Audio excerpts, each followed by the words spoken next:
Boa noite a todos. É com grande alegria, muita honra, que damos início agora à nossa conferência de encerramento do terceiro encontro do Escritos Suspeitos. Eu vou fazer uma apresentação mais ou menos bilíngue. Nós temos aqui um convidado muito especial que eu vou apresentar primeiro em português e em seguida em inglês. É o nosso escritor convidado, Carl Smyth. O Carl já morou em vários lugares ao redor do mundo, na Sérvia, no Japão, no México, Itália, no Reino Unido. E ele já se encontrou com criminosos, fez entrevistas, lidou com várias situações perigosas e, ao mesmo tempo, com um olhar divertido. Seus livros da série Balkan Noir são The Balkan Route e The Woman with a Bullet in Her Leg. Em 2015, ele recebeu um prêmio chamado Literature Wales Writers Research Bursary pelo livro The Balkan Route. E hoje em dia, ele tem um mestrado em escrita de roteiro, ele ensina escrita criativa e escritos de mídia. Em 2019, ele recebeu um prêmio, Royal Literary Fund Fellowship, como um autor para auxiliar estudantes universitários com suas habilidades de escrita. So now I'm going to introduce you in English, okay, Cal? Cal has lived in Serbia, Japan, Mexico, Italy, and the UK. He has met wanted criminals, dealt with visa scams, and escaped NATO bombing. The Balkan Route and The Woman with a Bullet in Her Leg are part of his Balkan Noir series, published by Fahrenheit Press. In 2015, he was awarded a Literature Whale Writers Research Bursary for the Balkan Route. Cal interviewed a police inspector in Belgrade and was assisted by a linguist with a bullet in her leg, who provided insights into the Serbian underworld. He turned her story into a real-life thriller. Cal has an MA in screenwriting, teaches creative writing and writing media. In 2019, he was awarded a Royal Literary Fund Fellowship as an author to help university students with their writing skills. Okay. Cal, it is a pleasure to have you here, and our audience is all yours. Okay, thanks, Carla. Well, it's a complete pleasure to be here in Rio. Oh, well, I wish I was in Brazil. And big thanks to Carla and Marcella for having me. Okay, so let me get this ready.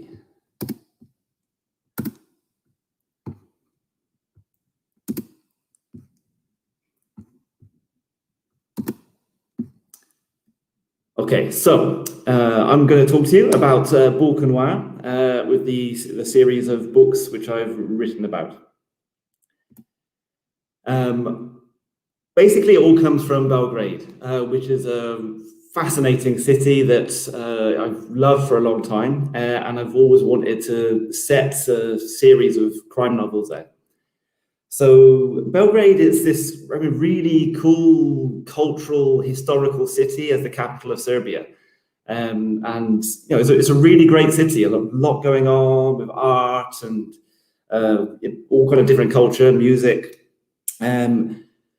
But it's also a city which has got historically a lot of crime. And I have a lot of connections to the city. So as the capital of Serbia, my son is half Serbian, my ex-wife is Serbian, my ex-girlfriend, the woman with a bullet in her leg, is Serbian. So I have all these Serbian connections to the city. And I also lived there in the 90s.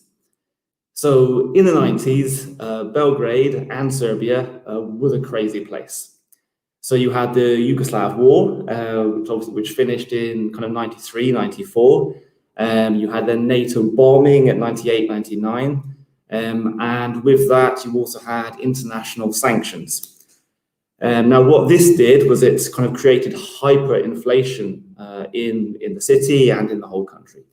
And this was so crazy that it It's the kind of thing where in the morning, people would kind of go out with their money, and by the evening, that's, let's say, I don't know, the equivalent of $10 would suddenly be worth nothing, or 100. It could be suddenly everything would just go from 1 dinar, which was the Yugoslav money, and the inflation, then you would need something stupid like 1 million dinars then to go and buy your drink or your piece of food. So it was really crazy. And it became that it wasn't even worth working for people, because by the evening, their salary was literally worth nothing. So in this climate, the only thing which could thrive was crime and the black market. And that is what kind of took over Belgrade and the whole of Serbia. One of the biggest criminals, from the West point of view, is a man called Arkan. And Arkan, as a young man, he'd escaped prison in, I think, 7 different countries. So he did get the nickname of the Serbian Houdini. And then during the Yugoslav war, he created his own elite army unit called Arkan's Tigers. And if you can see from the photo, he's there holding a tiger cub. And this became a very iconic photo. It was taken by an American photographer, and Arkan, he loved this photo so much that he told the American photographer, okay, you can come with us, during the war and take other photos. So later on, this same photographer took a photo of one of Arkan's men shooting an old woman in the head while she was lying on the ground. And this became a worldwide known photo. And Arkan then was so furious, he said that if he ever met that photographer again, he would drink his blood. So he was a pretty tough guy. But yeah, so he is, by the West, he's considered a criminal and a war criminal, as well as a kind of just normal criminal. But in Serbia, many people consider him a hero, like a national hero. And he did stand up for Serbia in many different cases. So, for example, during the NATO bombing, he kind of went on live TV with a BBC correspondent and said to the Americans, he said, "We will not chew your chewing gum anymore." So he was he would stand up for his country. He, as well as being this kind of tough guy, he was also very charming, and he was married to this woman, and this woman is called Setsa. And she, to this day, is the biggest pop star in the whole, not just of Serbia, but the whole of the Balkans. So someone like Beyonce is nothing compared to her. So she's this very glamorous pop folk singer. And the two of them were married, had big love between them. And they were the glamour couple of Belgrade in the 90s. So you had this sort of war criminal and pop star couple who were the main faces of kind of pop culture in Belgrade in the 90s. And they were married until he was assassinated. And the night before he was killed, Setsa had this terrible dream of her teeth falling out and blood coming everywhere. So in the morning, as they were having breakfast, she begged him, she said, "Do not go out today. I know something bad is going to happen." And he was like, "No, come on, don't believe in this." And then she insisted on going out with him. And while he was in the hotel, she was next door shopping. And then she heard this screaming, and she kind of ran next door, and he'd been shot. And then he died in her arms. So, there was all this kind of criminal background, but there was also this kind of huge love story. And she maintains until this day she's never had another man, and that was the big love of her life. So, I had all this kind of backstory of the 90s in Belgrade, which was in my head for a long time, and always thinking, okay, I need to turn this into a kind of crime novel. But it wasn't one of the first books that I wrote. So I actually wrote a kind of psychological thriller, And at a crime writing festival called Crime Fest in Bristol, you're able to pitch your books to agents. So I had a panel of agents there, and I pitched this psychological thriller that I'd written. And they weren't interested. I could see them looking at me, and they were like, there's a lot of psychological thrillers, and my one was nothing new.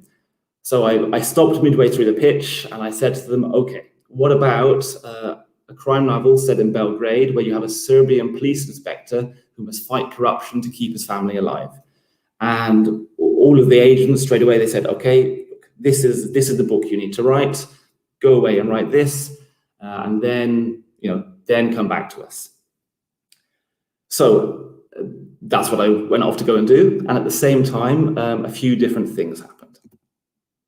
One of the things was I met this woman, the linguist with a bullet in her leg, or the woman with a bullet in her leg. And we met in a park where both our kids were playing football. And she was in the UK studying as a mature student, studying linguistics. And we met and we fell in love, and she told me her story. And her story was this. So in the 90s in Belgrade, she'd been the girlfriend of quite a notorious drug dealer. And that ended with a police car chase throughout the streets of Belgrade, and her getting shot in the leg by a policeman. The drug dealer left her and ran off until he did get eventually arrested. She was put in hospital. She refused to kind of name any names and was released, but they could never remove the bullet from her leg because it was so close to the bone that they couldn't operate and get it out. So until this day, she still has it in her, and if she goes through airports or something, she has to explain, otherwise, it goes off in security. So what she decided was that she needed to get out of that life.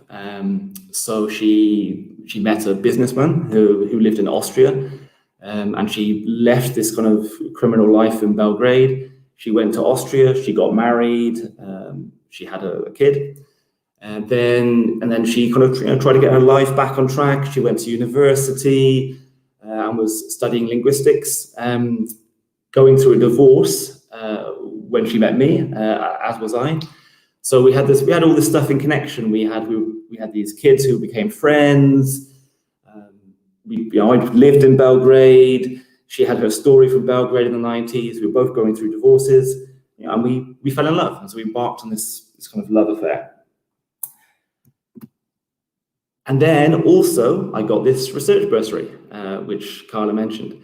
And so with this bursary, it just gave me funding to take time off work to research the crime novel. And what I wanted to do was I wanted to go to Belgrade. I wanted to speak to some police inspectors and find out about the kind of the criminal and drug route there. Now, when I first pitched this idea to my then girlfriend's family, they all just burst out laughing. It was like, okay, well, which police inspector is possibly going to talk to some English guy? So I called a friend who lived in Belgrade, who's a publisher, and in the Serbian way, he said, okay, yeah, I have a friend, and he has a friend, and his cousin's a police inspector. I'll sort it out for you. So me and my girlfriend, research assistant, the woman with a bullet in her leg, flew over to Belgrade. And we stayed with her family, who in typical Serbian style just kind of fed and fed and fed me. And then the next day, we went to go and meet my friend. And again, in this kind of Serbian way, first of all, you have to eat and drink before anything. So first of all, I think we met at 11 o'clock. We had a coffee, and my friend was like, okay, we'll meet this police inspector later. And then another hour, it was kind of lunchtime. She was like, okay, let's have some lunch. And then another hour, I was like, okay, let's have a beer. And I thought, okay, maybe we're never going to meet this police inspector. And then my friend said, okay, he's available. We can go and meet him. So we all jumped in his old Yugo and drove like crazy through the streets of Belgrade because everybody drives crazily there. And we went to this kind of cafe, kind of set back away from the police headquarters in some little side street. And then this police inspector came, and kind of met us at the, in the back room of this cafe. He was a very young police inspector, very ambitious, and at first, understandably, he was quite sort of reluctant to give information. But then with my friend and girlfriend kind of translating, and I know some Serbian, he basically kind of warmed up to it and then told me everything about the Balkan drug route.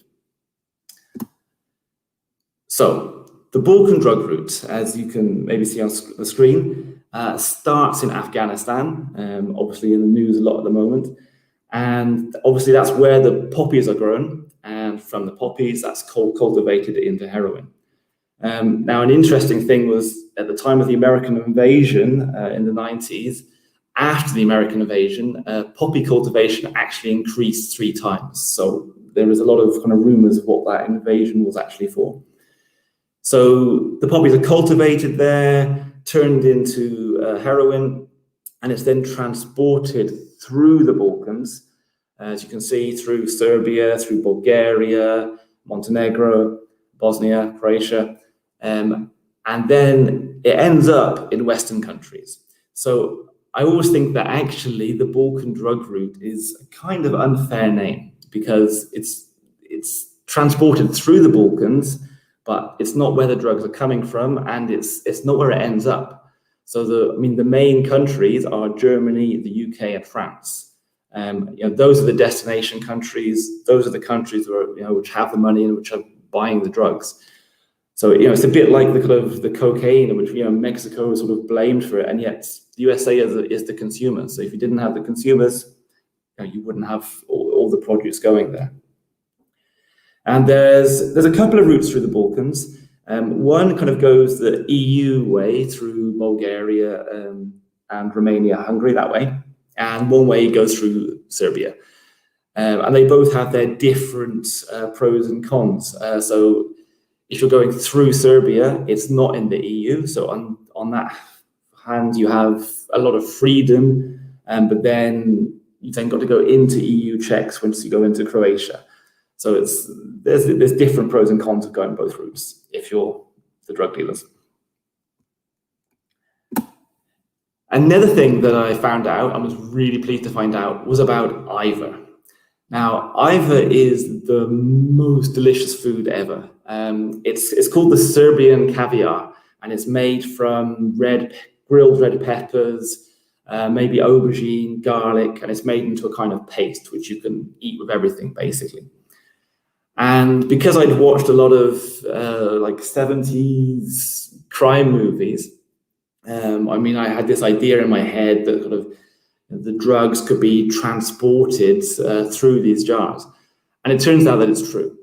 So when the heroin, when it reaches Macedonia, there's all these factories where the jars of Iver are made, and they kind of go through the Balkans. And here, some of these lorries and trucks with the Iver, the heroin is put into some of those jars, and it's transported. So you have some Iver and some Iver with heroin, and that's the police kind of look out for these lorries if they can to try and stop them. So I was really pleased to find that out, and that became really integral to the plot of the Balkan route. So I had all these notes, basically a whole notebooks full from this police inspector, and I went back to the UK, and as I was kind of getting these notes and starting to write the novels, I was also doing more research, and one of the things I came across as I was doing this research was a documentary called "See You in the Obituary." And this is a 20-minute documentary from the 90s, a Serbian documentary. And all it does in this documentary is just interviews criminals at the time. But what the crazy thing about the documentary is that by the end of this 20-minute documentary, almost everyone who was interviewed is dead. So by the time the documentary was released, all the people who'd been interviewed had been killed by each other. And there's even kind of halfway through the documentary, for example, one of the criminals is interviewed at the gravestone of another criminal who'd been interviewed a little bit before. And that's, I mean, and that, that was happening literally, in the 90s. And while I was living there, although the strange thing is, I have to say, when I was living there, it was also, incredibly friendly city, and that you could kind of walk, in the middle of the night from one end of the city to the other, and nothing would ever happen to you. But then the criminals, if they saw each other, they would kill each other. And there was one guy, one of the survivors from that documentary, is a guy called Christian, who you can see. This guy, as you might be able to see from the picture, with his kind of hands, which were all a bit swollen, he was a dealer, but he was also a user. And yeah, he survived all the 90s. And as I was starting writing the book, he was arrested in Belgrade's Central Church, where he'd been caught dealing heroin. So he was arrested, but then at the same time, when he was brought to the judge, he claimed that he had no money for his family, and that also he had a contract to appear in a reality TV show. And this show was a bit like Big Brother, except it's set on the farm. So it's called The Farm. So you have all these contestants there, and you're just following their life. So the judge agreed that he didn't have to go to prison because he needed to feed his family. So instead of being in prison, every day, people in Belgrade saw him, live on TV, including getting into fights and having sex and all this stuff. So, I mean, all this kind of craziness and this kind of past and present of Belgrade was stuff that I wanted to include in the novel. And corruption, which went on. So I had now lots of notes. I had all the research, and the first thing which I always do is to plot the novel, and this comes from screenwriting. So I kind of use all these index cards, and I plot it all out, and then kind of mix up all the scenes until I've got them all in order, with color coded for characters and things like this. And then I wrote the book. With the Balkan Noir books, I wrote everything by hand first, as you can see there, and then from there, taking it as I type it up, that becomes the first edit. And then something which is really, really vital, I think, for every writer, is you have to get feedback. And for about 20 years, my mentor was a poet called Carol Sachamerti. You can see her there, and me when I had hair. And yeah, she was my mentor, say for about 20 years, and she was just really brilliant at giving feedback. And yeah, she was a poet, but so she wasn't, crime fiction wasn't her background. But that made her actually a really good critic, and she would be telling me, okay, Cal, look, there's too many sex scenes here. Why have we got this one? Or, this killing is just too brutal. Why don't you tone this down a bit? So yeah, I would always get her feedback as I kind of rewrote the novel. And sadly, she died last year of cancer. So I wrote the book, I rewrote it, edited it, and then I needed to find a publisher. So I found Fahrenheit Press, who was really cool, independent crime fiction publisher. And the guy behind that has his own story. He's a Scottish guy who says that he came down from Scotland in the 90s with just £10 in his pocket. And then he made his money in the 90s by designing search engines for publishers before they'd been done. And so by the age of 40, he'd made his money, didn't need to work. So he also had MS. So he moved to California and set up his own publishing company. So I contacted him, and said about I was writing these Balkan Noir novels, and so he agreed to publish them. Now, at the same time as I got this deal with him, my girlfriend, the woman with a bullet in her leg, was back in Austria, and she was back letting the past into her life. And by this, I'm talking international cocaine dealers, prostitutes, which kind of ranged not just from the Balkans, but across Austria and Central Europe. And so it was very heartbreaking, but we had to split up. So we're obviously kind of writing about crime and knowing about it, and getting first-hand information is but also different from it just being directly into your life. And we both had sons, so we separated. And then a couple of months later, I got a phone call from a lawyer in Austria, basically telling me that she was in prison and could I help get her out. So I tried to find out what I could, and it was true. She was in prison, and she'd been monitored for the last 2 months by the Austrian police, and they had photos of her every day with undercover police. They'd monitored every phone call she'd made, including calls with me, because we still had some contact. And yeah, so they had her whole kind of life over a few months completely covered. And they didn't want her, of course. They wanted the big international cocaine dealers. And her sort of life, sort of replicating her past, she refused to kind of give any names. But that obviously meant she was stuck in prison. So out of love, I flew over, and I say that I got her out of prison. Obviously, I paid a lawyer a bit of money, and then he managed to get her out. So I made a deal with her, and I said, okay, well, look, if I'm doing this for you, then I'm turning it into a book. And she said, fine. So that did then become the first 2 books. So there's the Balkan route, which is all about the Balkan drug route, the heroin route, and it is about this police inspector who fights corruption to keep his family alive. And then the second book is The Woman with a Bullet in Her Leg, which is a real-life thriller, and about the woman with a bullet in her leg.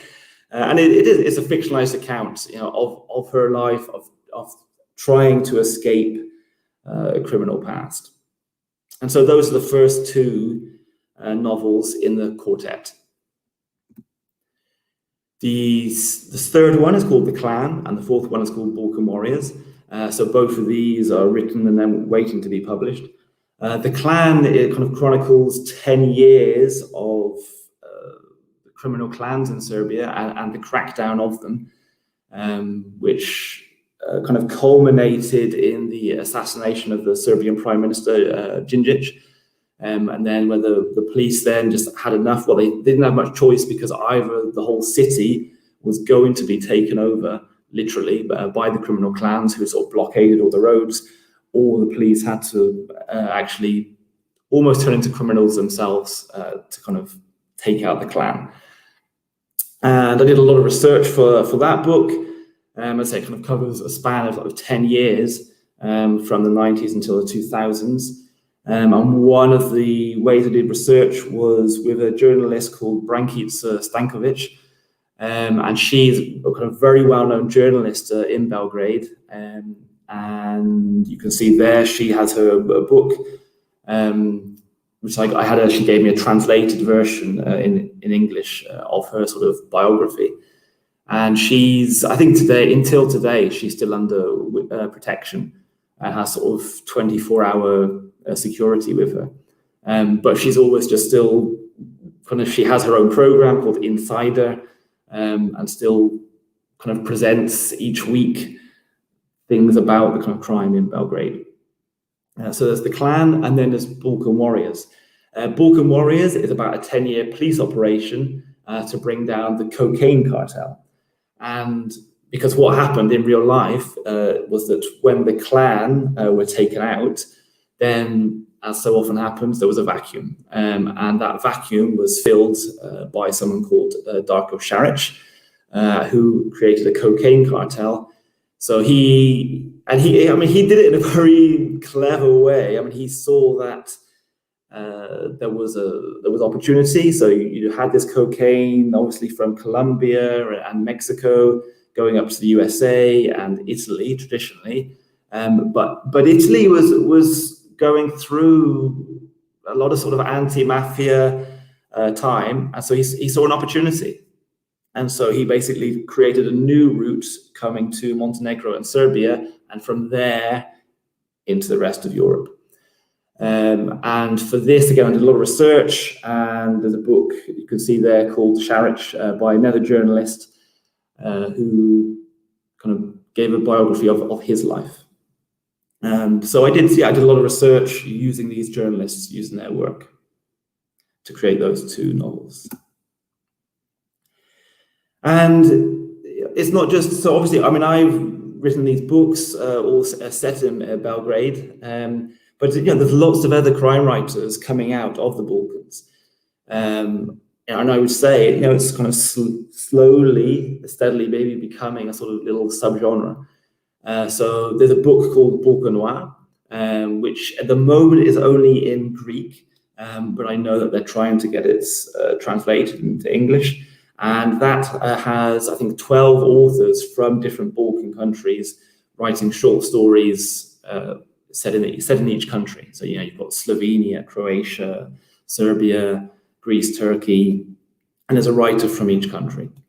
Also recently released is a book called Belgrade Noir. So obviously all those short stories are all set in Belgrade. And there's a mixture of authors there. So you've got people like Misha Glenny, who's actually British, but he wrote Mafia, which was turned into a series.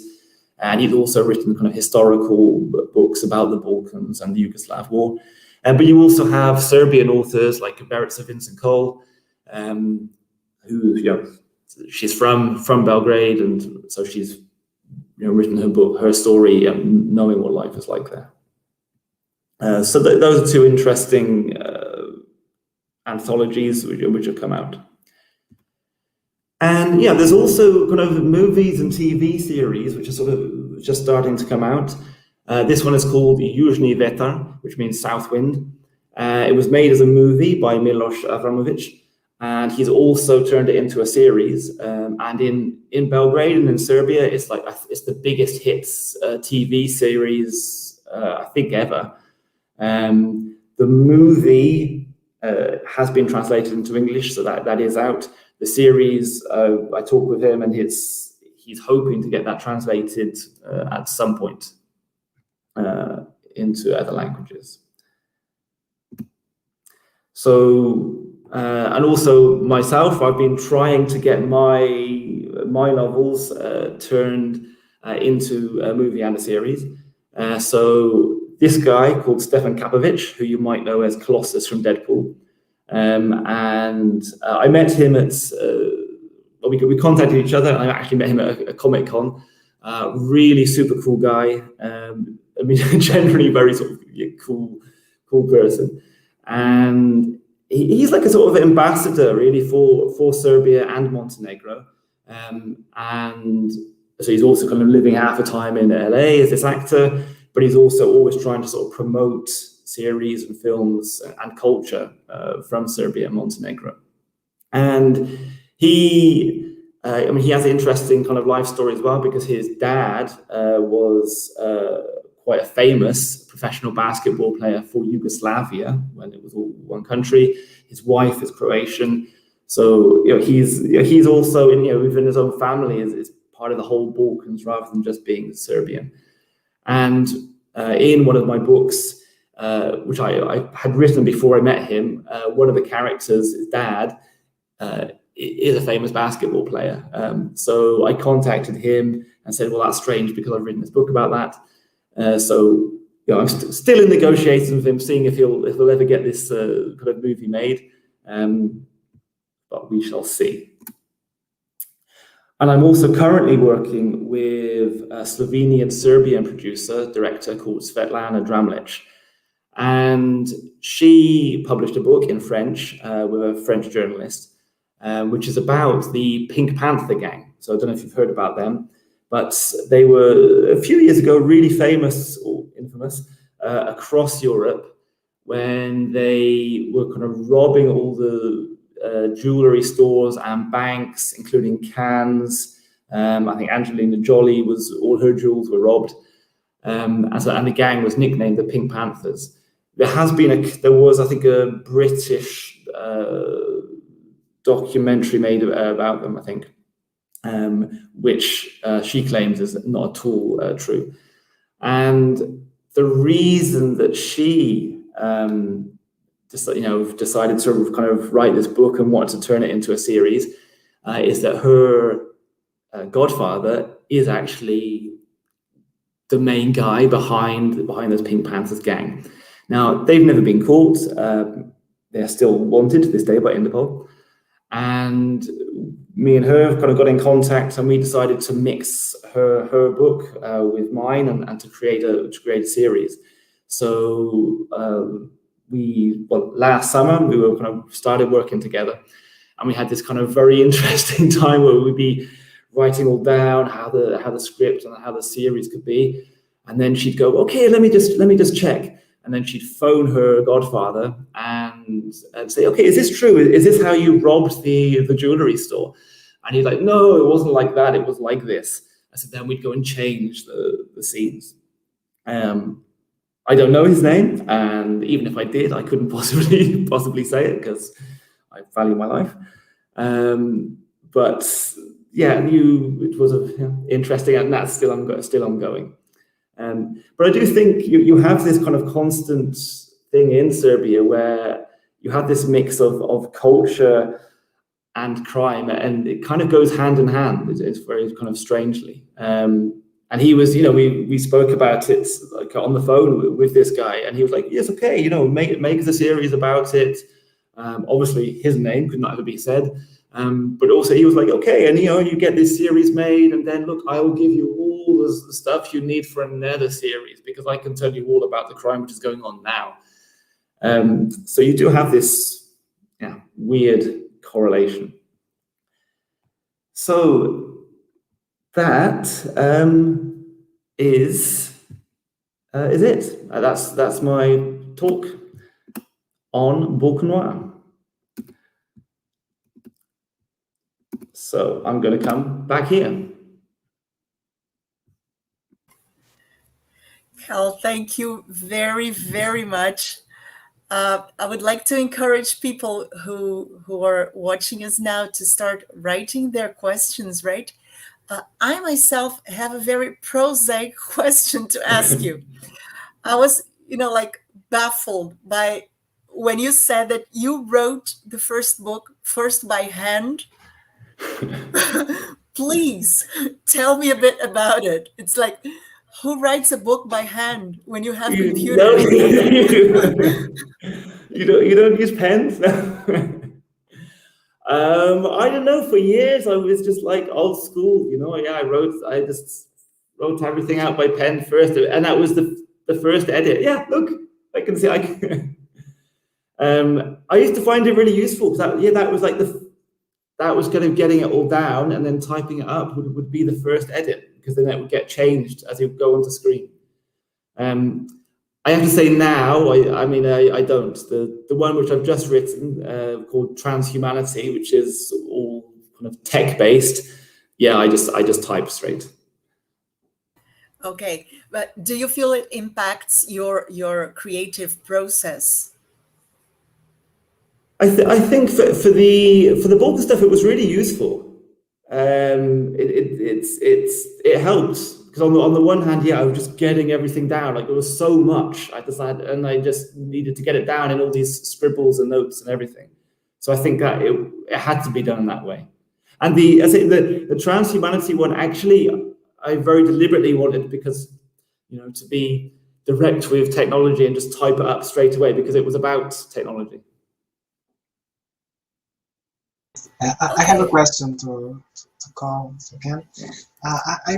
I'm curious about the reception of your books in Serbia, you have this information. You know if the books are published there. So they haven't been published in Serbia. My friend of mine who is he's a publisher there, and he's talked to me about getting them published in Serbia.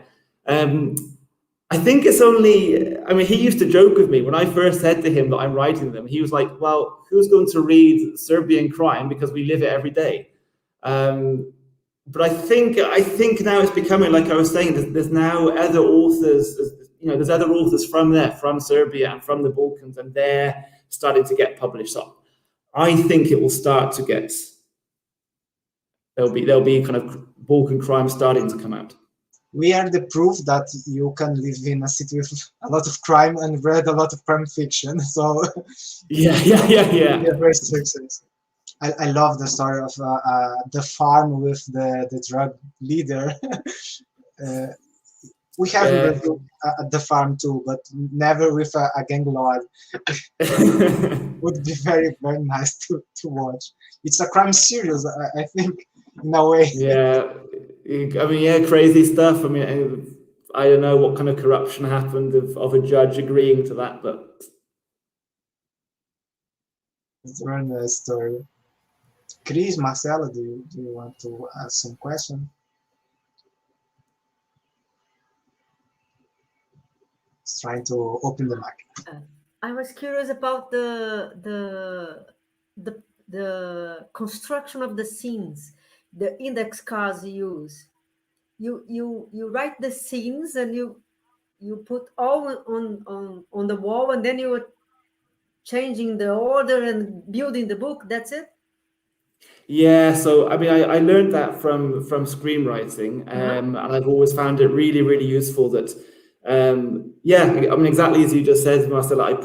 So each scene will have like a line, plus which is the main character in that scene, with the character highlighted, so then you can kind of follow the character arc, you know, of the journey of that character, and then I mean, I lay it all out on the floor like some crazy, you know, mathematician person or something, and then jigsaw it all in and think, okay, wait a minute, that scene doesn't go there, but actually it comes here, or we've just seen that character 5 times, so actually it needs to come here.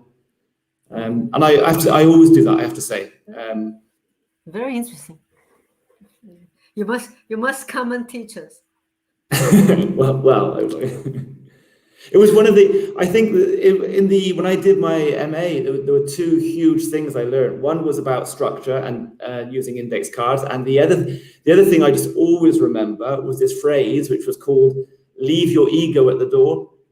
And so when we have these writers' workshops, you have to give each other feedback, and if you were the writer, you had to be silent, and you would just listen to everyone's feedback. You made notes, you couldn't say anything. And then you would go away, and then you would think, okay, you can take on board or not, but that was the method, and you had to leave your ego at the door. And there would always be so many people who couldn't do it, and they would just be going, no, but what I mean is this. And the tutor was always like, leave your ego at the door.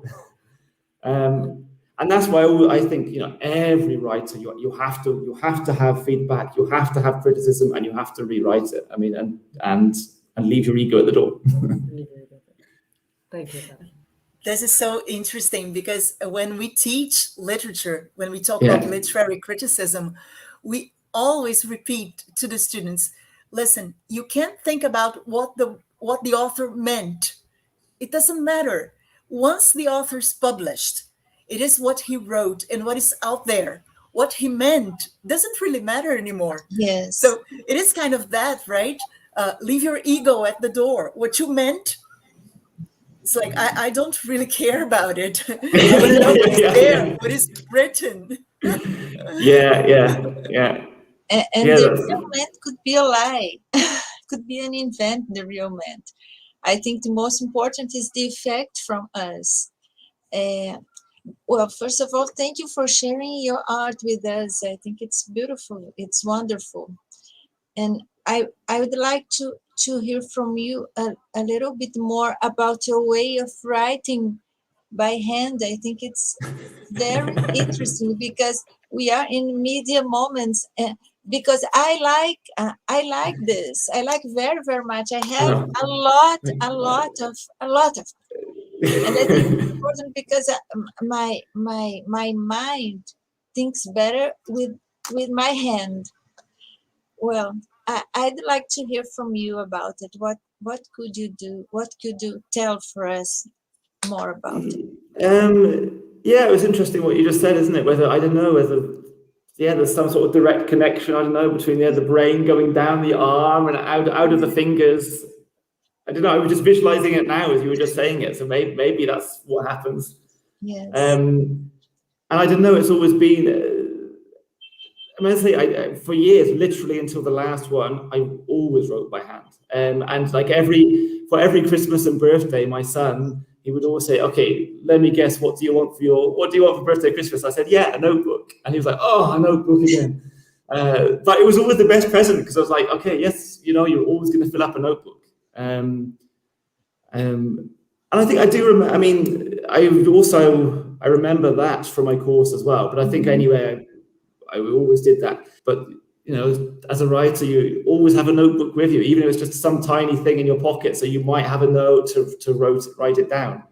So I think that has always been somehow ingrained in my mind, that you should always have pen and paper. Yes. I mean, I know it is true, isn't it? I mean, also these days, actually, we can all make notes on our phone, or we could record or something. So maybe I'm just, as my son literally called me today, maybe I'm a boomer, although technically I'm not. Yes. I have another question now about the construct of the narrator in your books. You are British, no? Yes. I'm British. You're British. Half Irish. Half Irish. Okay. And you are writing about Serbia. When you read the books, you assume this exterior point of view of a British look into Serbia, or you try to emulate a Serbian point of view? Yeah, I think that's really interesting. Yeah, I mean, and in my mind, I wanted that if a Serbian person read it, that they would think that is authentic. So that was very, very clear in my mind. And so for me, one of the really rewarding things was when a Serbian writer, I think I mentioned her actually, Verica Vincent Cole, and when she read it, and she was like, oh my gosh, this is just what life is like.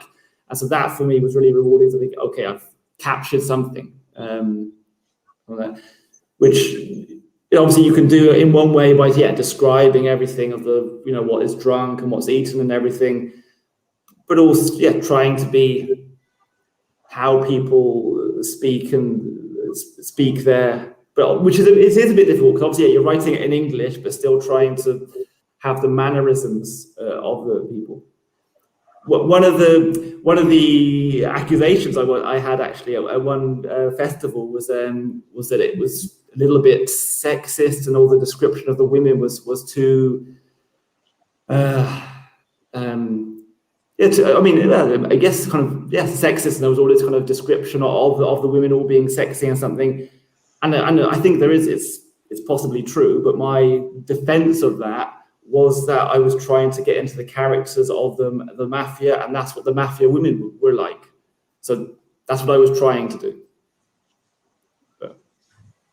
This is kind of a problem in this kind of literature, because the view of some characters can alter very much the things that you can say about the word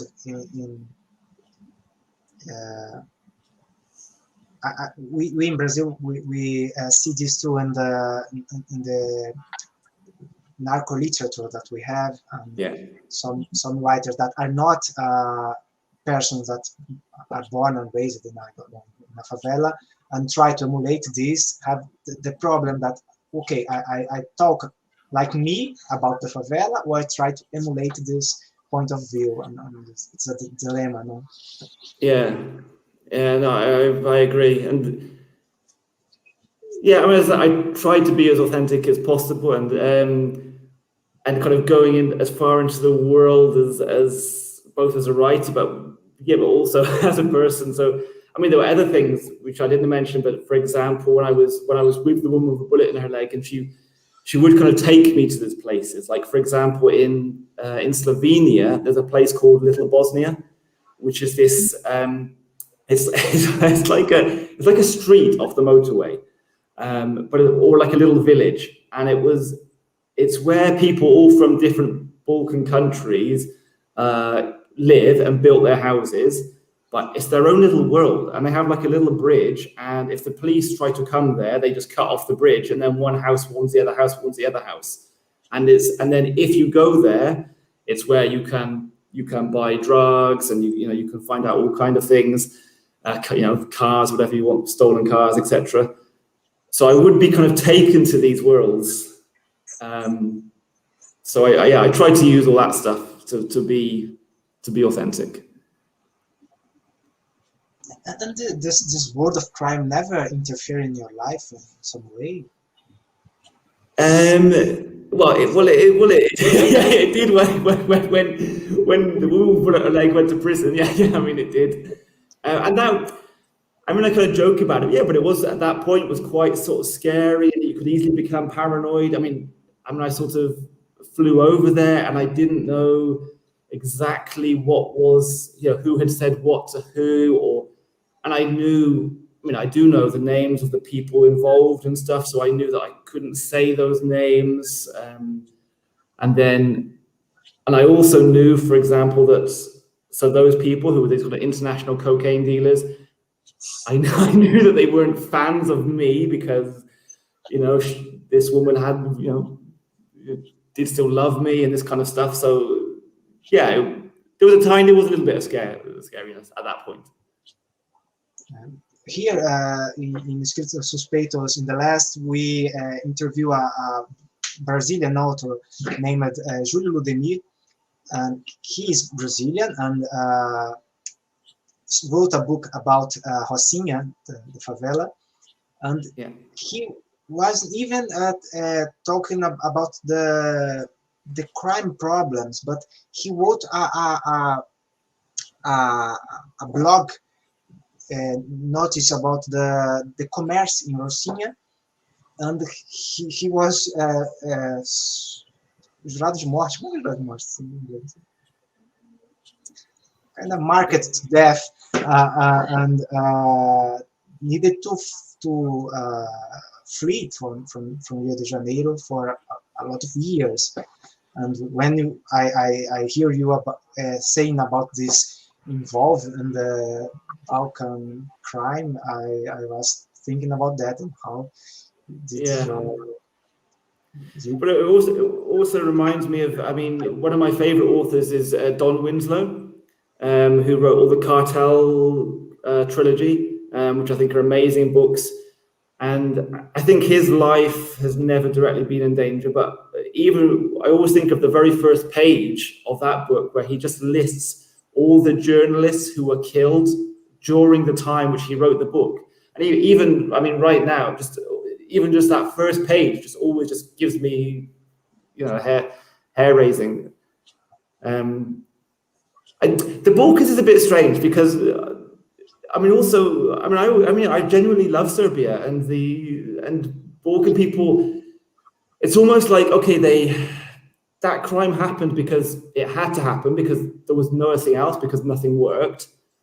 And yet at the same time, people will be incredibly friendly. So it's funny, I can go to Belgrade and people will be completely friendly and family or friends, or for example, I'm absolutely sure now, the woman with a bullet leg, if I went to her family, they would welcome me and feed me, and so there is this weird mixture there. Mm-hmm. But yeah, I agree. And stuff. And it's maybe different in Brazil and Mexico, and yeah, it's just some horrific stuff.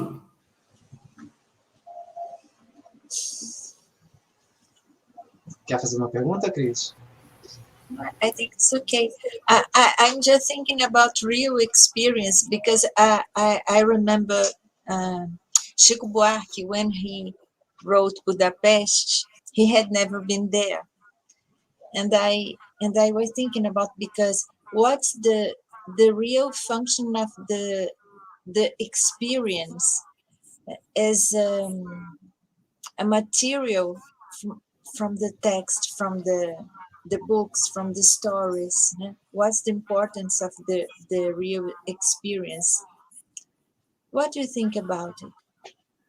I think maybe it depends on the novel, depends on the genre. I mean, for me, it was incredibly important for these. I mean, there's no way I would even have thought about writing them if I hadn't have lived there. And it just, in so many different ways of having lived there and having a son who was half Serbian and all that stuff, just it was really important to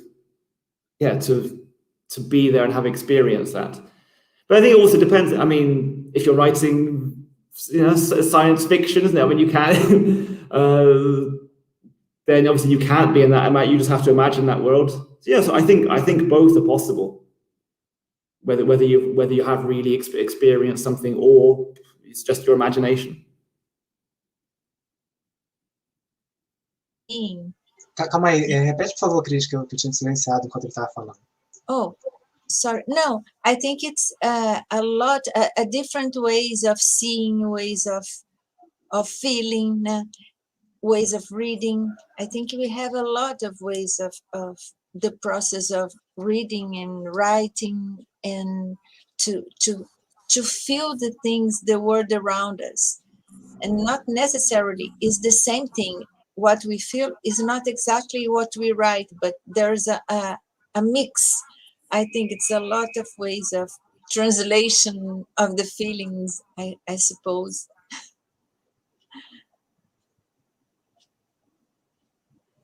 Yes. I'm just thinking it's not a question. I agree with you. I want to ask, you talked about the importance of the experience in your literature, no? If you now you will write new books now after the series of the Balkan Noir, and you are more aligned to the crime genre of literature, or you are trying to explore some new views of Serbia that not best to the crime? Yeah, I've decided to the Balkans I have left for a little while. So yeah, I've kind of at the moment moved into different things. So yeah, I just wrote this one called Transhumanity, which is about the idea of transhumanity, where humans and computers merge. So obviously, yeah, it's still a kind of thriller, but it's like a sci-fi thriller. So I find it difficult there to get away from that kind of crime and thriller element. These books are published? No, it's only just recently been written. Cool. I like the theme. So yeah, I did some fascinating research about that. I mean, it's maybe closer than we realize, with sort of microchip implants and all kind of crazy stuff. We can talk about translate these books to Portuguese and publish in film. I was going to ask about the translations, if you have plans for having the books translated into other languages, and exactly when the books will come out, because you said you have already written numbers 3 and 4 of the Balkan War series, but when will they be published? As the publisher? I love him. He's a super cool publisher and real. He has a real mixture of people. I mean, during last year during the pandemic, and all the authors kind of got together on Zoom, and you just thought, oh, what a cool range of people who were sort of whether there was heterosexual and homosexual and white and black. You thought, oh, what a great mix of writers that were here. So I think he gathers some really cool people. It's an independent publisher, so it takes time for the books to be published. I'm not sure anyone makes money directly from the books. So I don't know when the next ones are coming out. He has them. We'll just have to hold our curiosity and look forward to it. Well, about the translations, you know, your friend Marcela here is a translator, right? Ooh. So are we? Should we do a deal? Huh? Or is that... She's keeping quiet. No, we can make a deal. Okay. I translated, Pedro published it. Yeah. It's deal. And then I'll bring the drinks. Okay, perfect. Put the lunch party. That's a deal. Okay. You have to come to release the books for the release. Yeah. Okay. When we release the books, you have to come. Autograph them. And not destroy anyone's reputation. Okay, thank you very much. I'm counting on that. Okay. We finished this event with almost a contract, right? No. Sure. That's very good to have an author published in Brazil. You know, that's going to be very nice. Well, Chris and Pedro, Marcela, any further questions? Yeah, I think there are other questions that we can ask after the live. Okay, after we finish the transmission. After we stop recording. All right then. Cal, I would like to thank you very much for your time, for being present here in the way that's possible, right? We really hope it will be possible to have you personally in another edition of our event in the future, once the pandemic allows us to travel again, you know, freely. And so thank you very much. Now em português, obrigada a todos que estiveram presentes, que assistiram a mais essa edição do nosso evento. Eu espero que vocês tenham gostado bastante. Agradeço a presença de todos e esperamos que no próximo ano seja possível ter uma edição híbrida do Escritos Suspeitos, né? Com a presença da maioria, mas também mantendo um pouquinho desse contato remoto para que a gente possa ter convidados que estão distantes e não vão poder comparecer pessoalmente. Muito obrigada a todos e espero vê-los novamente em 2022. Obrigada, boa noite. Obrigado a todos e boa noite. Até o ano que vem.